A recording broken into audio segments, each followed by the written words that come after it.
నమస్తే ఈనాటి వార్త న్యూస్ కి స్వాగతం. వైఎస్ఆర్ కాంగ్రెస్ పార్టీ పాలనా తీరు, జగన్మోహన్ రెడ్డి వ్యవహార శైలిపై కాంగ్రెస్ పార్టీ రాష్ట్ర నేత తులసిరెడ్డి తీవ్ర స్థాయిలో మండిపడ్డారు.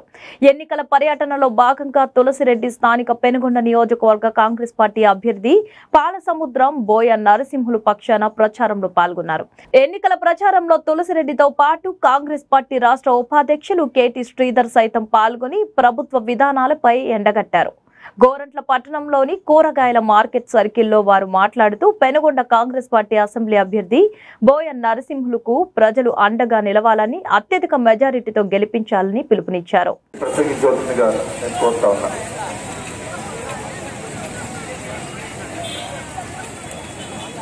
గౌరవనీయులైన చైతన్యవంతులైన గోరంట్ల అక్క చెల్లెళ్లకు, అన్నదమ్ములకు, ఓటరు మహాశయులకు, పాత్రికేయ మిత్రులకు అందరికీ డాక్టర్ నరెడ్డి తులసిరెడ్డి హృదయపూర్వక విన్నపం. మహాశయులారా, ఈరోజు తేదీ ఎంత?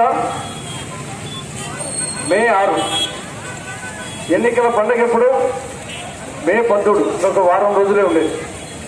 మే 17వ తేదీన హిందూపురం పార్లమెంటుకు, పెనుగొండ అసెంబ్లీకి ఎన్నిక జరగబోతున్న విషయం మనందరికీ తెలుసు. ఈ ఎన్నికల్లో ఏ పార్టీకి ఓటు వేయాలి, ఏ అభ్యర్థికి ఓటు వేయాలి, ఏ గుర్తు మీద బటన్ నొక్కాలి అని ఒక నిర్ణయానికి రావాల్సిన సమయం సమీపిస్తా ఉంది. ఈ ఎన్నికల్లో పెనుగొండ అసెంబ్లీకి కాంగ్రెస్ పార్టీ తరఫున అసెంబ్లీ మీద ఒక సామాన్యుడు సదా అందుబాటులో ఉండే పాలసముద్రం నరసింహులు గారు అసెంబ్లీ మీద కాంగ్రెస్ తరఫున పోటీ చేస్తున్నారు పెనుగొండ అసెంబ్లీ. అదేవిధంగా హిందూపురం పార్లమెంటుకు, లోక్సభకు కాంగ్రెస్ పార్టీ తరఫున అసెంబ్లీ మీద మైనారిటీ నాయకుడు సాహిల్ గారు పోటీ చేస్తున్నారు. ఈ ఎన్నికల్లో ఒక్కొక్కరికి 2 ఓట్లు ఉంటాయి. ఒకటి ఎంపీకి, ఒకటి ఎమ్మెల్యేకు. మొదటిదేమో ఎంపీకి, రెండవదేమో ఎమ్మెల్యేకు. ఈ మీ 2 ఓట్లను మే 17వ తేదీన కాంగ్రెస్ పార్టీ గుర్తున్నటువంటి హస్తం గుర్తు మీద వేసి పెనుగొండ ఎమ్మెల్యేగా నరసింహులు గారిని, హిందూపురం ఎంపీగా సాహిల్ గారిని గెలిపించాలని మిమ్మల్ని విజ్ఞప్తి చేసడం కోసం ఇక్కడికి రావడం జరిగింది. మహాశయులారా, మీరు అడగచ్చు, సరే హస్తం గుర్తు మీద ఓటు వేస్తే మాకు వచ్చే ప్రయోజనం ఏమిటి? ఆ పక్క టీడీపీ వాళ్ళు, వైకాపా వాళ్ళు ఓటుకు 1000-2000 ఇస్తామంటున్నారు కదా, మరి మీరు ఇస్తారా అని కూడా మీరు ప్రశ్నించవచ్చు. దానికి కూడా సమాధానం ఉంది. సరే, ముందు కాంగ్రెస్ వాళ్ళు ఇస్తారా ఇది పక్కన పెడదాం. తెలుగుదేశం పార్టీ వాళ్ళు, వైకాపా వాళ్ళు ఓటుకు 1000-2000 ఇస్తారు. 2000 ఇస్తారనుకున్నాం. వైకాపా పార్టీ వాళ్ళు, జగన్ పార్టీ వాళ్ళ దగ్గర దండిగా డబ్బు ఉంది కాబట్టి 2000 ఇస్తారనుకున్నాం. ఈ 2000 రూపాయలు ఎన్ని సంవత్సరాలకు? 5 సంవత్సరాలకు. 5 సంవత్సరాలకు 2000 అయితే సంవత్సరానికి ఎంత అవుతుంది? 400. నెలకి ఎంత అవుతుంది? 33 రూపాయలు. రోజుకి ఎంత అవుతుంది? 10 రూపాయలు.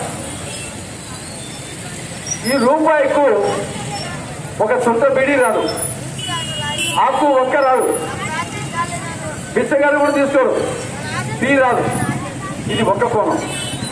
అంత మాత్రం మిమ్మల్ని డబ్బు తీసుకోవద్దని చెప్పడం లే. డబ్బు ఇస్తే తీసుకోండి, అడిగడిగి తీసుకోండి.